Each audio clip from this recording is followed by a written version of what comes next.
Meanwhile, the Sydney doctor who travelled to Syria in an effort to repatriate a group of ISIS brides and their children to Australia has now admitted he has no idea if they're radicalised because he barely knows them. In fact, Dr Jamal Rifi, a close friend and supporter of Home Affairs Minister Tony Burke, said, quote, "If I saw them on the street, I wouldn't recognise them." Well, isn't that comforting? Speaking from Lebanon, he told the Daily Telegraph's James O'Doherty that he'd been communicating with the women and children since 2019 when they cold-called him for medical advice and aid. He's been talking to them via smuggled mobile phones since then. And despite saying he didn't really know them, even after 7 or so years, Dr Rifi said he paid application fees for the children, aged 7 to 12. According to him, they mustn't pose a threat, otherwise they wouldn't have been issued Australian passports that he took to Syria for them.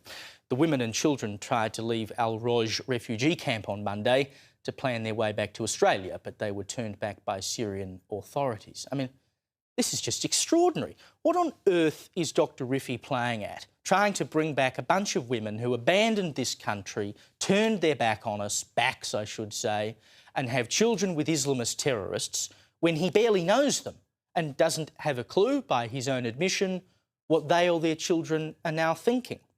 And I get it, it is bloody hard on these children. It's not their fault who their mothers and fathers are.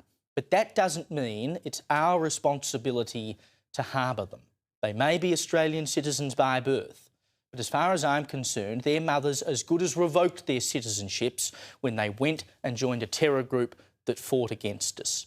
It's sad, and, you know, what I'm saying might be hard, but the priority must be to protect Australia. And I'm sure you've seen this footage of a journalist being pelted with rocks by children in another of these Syrian refugee camps. The longer we stayed, the more aggressive the children became. Here come the stones. All right, we're going to move to another area. As we left, they made sure we got the message. If that's what these women and children are living amongst, why would we risk bringing that here? Dr Rifi should frankly be ashamed of himself. I'm surprised, to be perfectly honest. Dr Rifi has long been seen as a positive leader in the Muslim community and a voice for moderate Islam.